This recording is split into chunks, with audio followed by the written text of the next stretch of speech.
Welcome everybody, this is my new series of videos about hunt builds, and I present you the Bayou Trapper. Why this is a build and not a loadout? Because everything is here for a reason, and I include every perk and tool and consumables. And this one is based on traps. There are plenty of them in the game. This build could work on solo players and also on a party. It's based off trapping the boss lair after killing him and making the whole zone a death trap from any intruders who tries to take the bounty. So let me show you the weapons of this build. The first one and the main one is the Lebel Talon, and it's a great tool for killing monsters and move quickly around the map, and also it's a very precise and powerful weapon that uses long bullets and deals pretty good damage to hunters. Do not use it to kill the bosses, because we have another weapon for that, and it is the Lema. The Lema is I think the best suited pistol for this build, because it uses compact bullet and it has also shotgun shells, so it will be your boss killer and your short range weapon, with of course the use of fanning. I will talk about it later. You can swap the Lebel with another melee long rifle like the Mosin bayonet, or maybe let me find it, a Vetterli bayonet.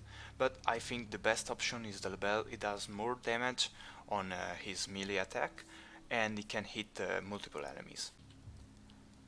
If you want to change a secondary weapon and you don't like or don't have the Lemat, I suggest you to go with a compact bullet pistol like the Nagant or a Cadwell chain. The other kind of pistols with other rounds have too low ammo to kill the boss and waste them with fanning.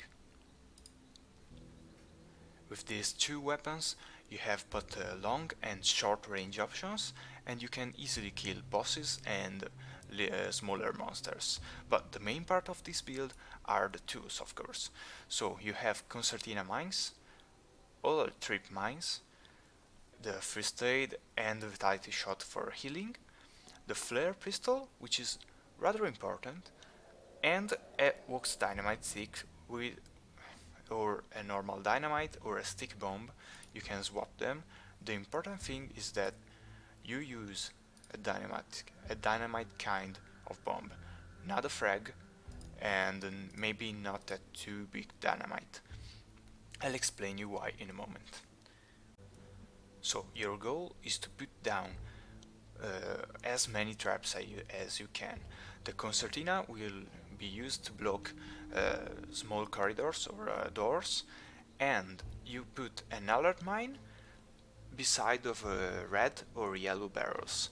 This will make them explode on contact if somebody gets caught in the trap.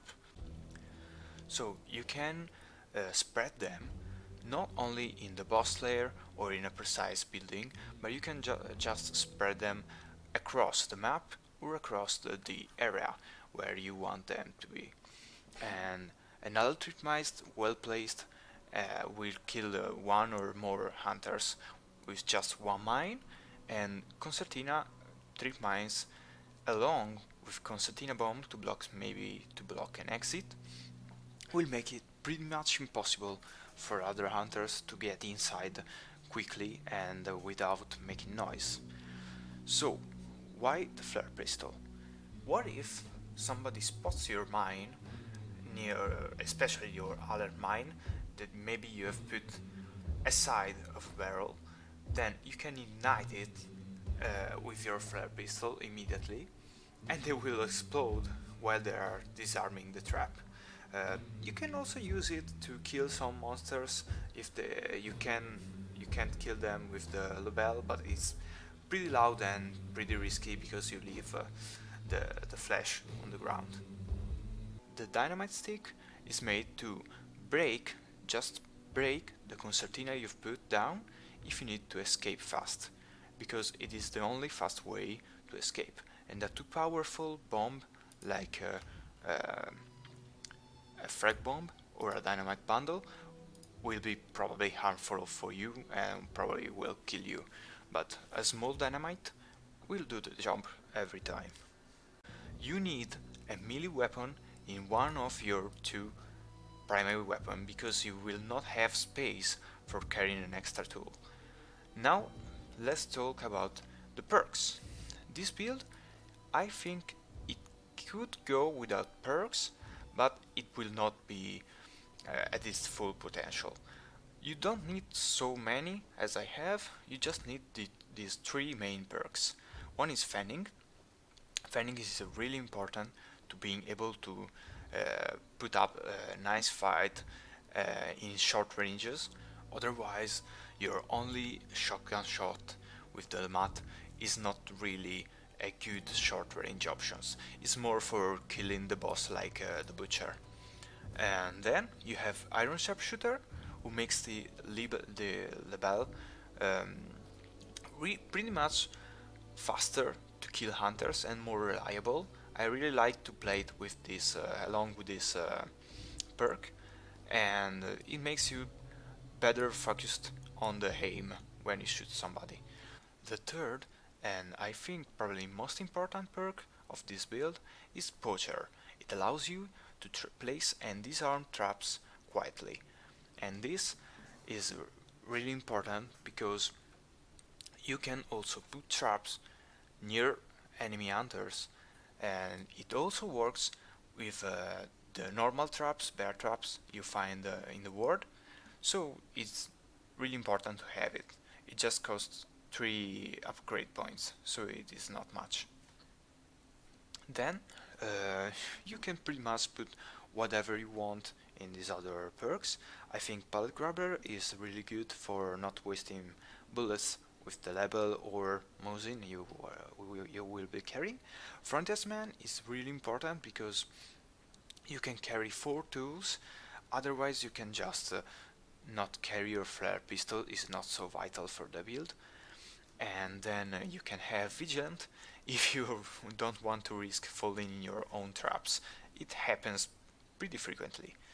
And then the other ones are just Bulwark, if I need to hit myself with the dynamite in order to escape maybe from a harsh situation, and Determination to be a little faster with the axe of the Lebel. So, of course, this build is pretty expensive. You have the Lebel, which costs 400, the Lemat, and all the traps and the Vitality Shot, the Concertina. If you, let's say you just got a new hunter, is level 1 with no perks, you don't want to spend much, you can go with this budget version, which is pretty much the same, just ignore the perks, she's level 22. But you can go with a Nagant Officer Brawler, and let's admit you don't have fanning. It is a pretty nice gun with a melee attack, a good melee attack, and fast shooting, and you can use it to kill the monsters and the boss. And then you can go for a normal Veterli or a normal Lebel, but it's pretty expensive. And then you can just take one mine and the fuses and a poison bomb. So I hope you try this build and like it. It has plenty of possibilities to make some really good plays with traps and both long and short range. If you want to play this build and send me your footage of you playing it, just check my Instagram, DM me, and I will make a video with the highlights of everybody who is playing this build and put them into a new video. I hope you will enjoy it, and I have plenty of stuff coming up, so stay tuned. See you next time.